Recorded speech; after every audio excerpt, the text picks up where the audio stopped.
We find ourselves now in the Hebrew month of Elul, the month that leads us toward the days of awe and prepares us spiritually for forgiveness. During this month of introspection, we engage in cheshbon hanefesh, as Rabbi Davidson said, an accounting of the soul, where we examine what about us has worked and what about us could use some refining. In reflecting on our choices and our behaviors, we reckon with a world of unseen possible outcomes. What if I had handled that differently? What if I had chosen to let someone else handle it? What if I had been kinder? What if I had stood up for myself? While it is easy to spend all of our Elul what-ifs on how we could have done better, there is value, too, in framing these questions a different way. What if I hadn't had the strength to make it through the difficulties that this past year held for me? What if I wasn't resilient enough to overcome that? What guided me during that difficult moment, and how can I harness it in troubled times going forward? During Elul, it is customary to recite the words of Psalm 27 daily because, like us, the psalmist grapples with all of these same questions. The words of Psalm 27 can be found on page 1441 of the JPS Tanakh if you have it, though if you're with us in person and you don't, I'll make sure that the translation is recited, and is also on your screen if you're joining us from home this morning. One more time, the page is 1441.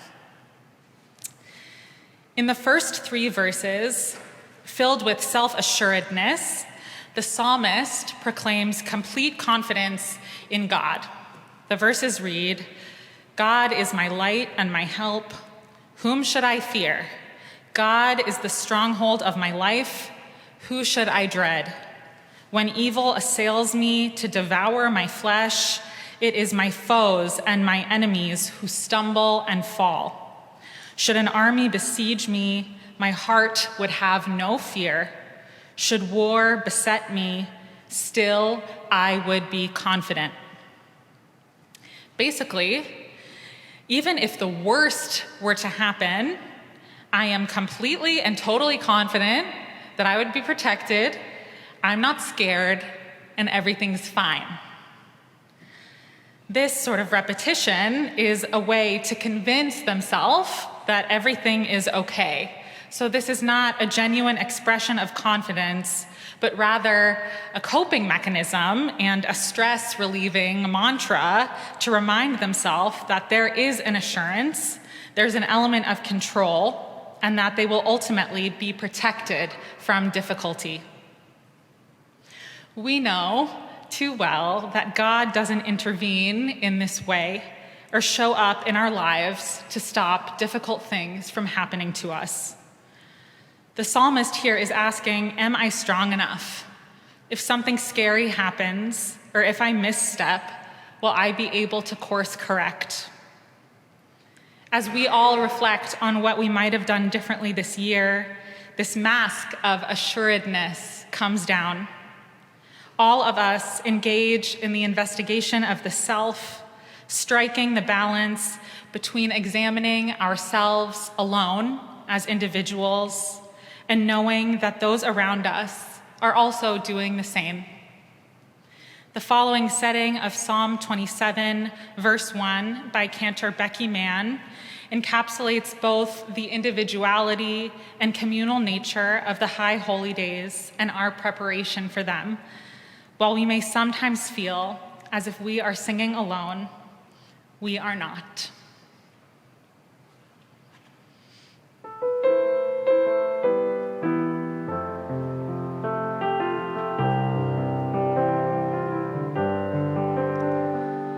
Adonai Yori ve'ishim mimi yara Adonai Ori ve'yishim mimira. Adonai Mos Hayai mimi echad. Adonai Mos Hayai mimi echad. Adonai Ori ve'yishim mimira.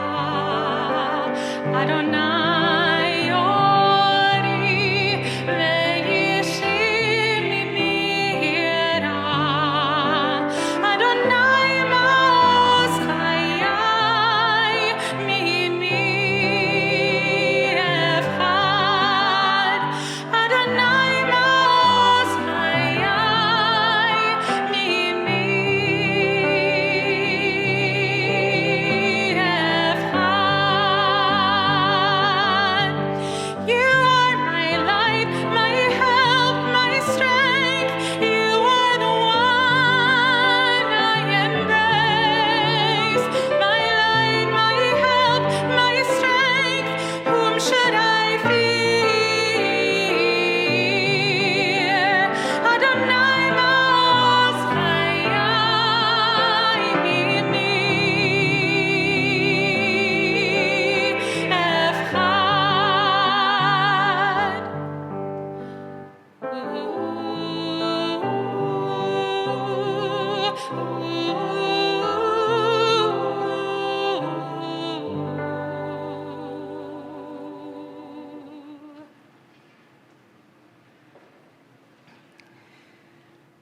In the next few lines, the poet moves from this idea of God as a protector, the image of a leader or a ruler, to the God of intimacy and humility. We meet someone longing for a closeness to God and for a pathway to holiness, even in the most mundane moments. Verse 4 reads, "One thing I ask of God, only that do I seek, to live in the house of God all of the days of my life, to gaze upon God's beauty and to frequent God's temple." Many of our holiest experiences do not take place in a vacuum between us and God, but in sublime moments of connection with others. While in this verse, the psalmist seeks a closeness to God, they also aim to strengthen their ability to see holiness around them every single day. We typically consider the house of God to mean the temple in Jerusalem or a house of worship, but I like to consider in this instance that we are talking about truly living with God at home and knowing God the way you can only know someone who you share a home with. This duet of two psalms, arranged by Andrew Bernard, Psalm 121, which is Esa Enai El Harim, questions where we find help when we need it, and Achat Sha'alti, Psalm 27, which says that all we ask is to find holiness around us.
Moving to verses 7 and 8 of the psalm, God is anthropomorphized.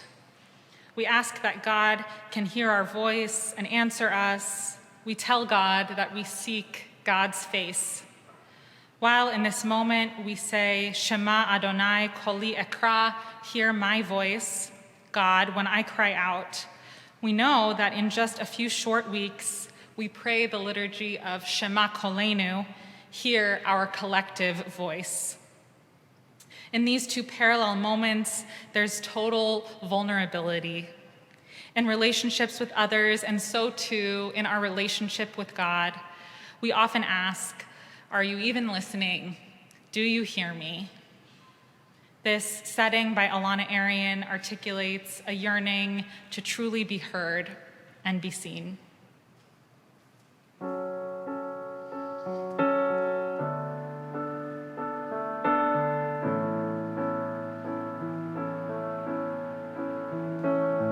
Shema Adonai koli ekra. Shema Adonai koli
ekra.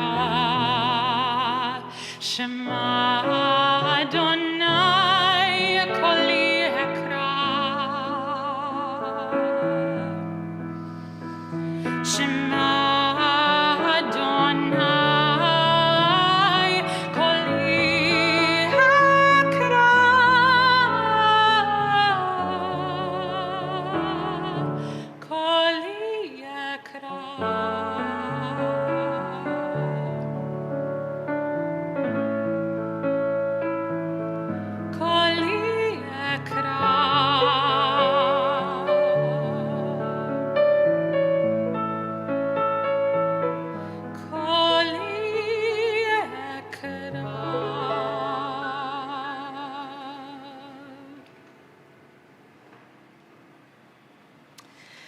Finally, the psalm ends with an offering of hope. We are strengthened when we do this work of spiritual accounting, and God becomes easier for us to grasp. The concluding verse of the psalm, verse 14, reads, "Look to Adonai, be strong and of good courage. Look to Adonai." The words Kaveh el Adonai, look to Adonai, are repeated twice in this sentence, And Rashi teaches us that the second time is there in case our prayers aren't accepted. We hope, we wait for God, and we renew that hope every year, no matter if we have spent the year feeling like God hasn't heard our cries or accepted our prayers. Like all of our most precious relationships, we try to foster closeness and intimacy. We let our guard down, and we pray that our connection becomes even a little bit stronger. As we move toward these days of awe, may we always hope to see divinity in moments both mundane and lofty, and most importantly, in each other.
Adonai.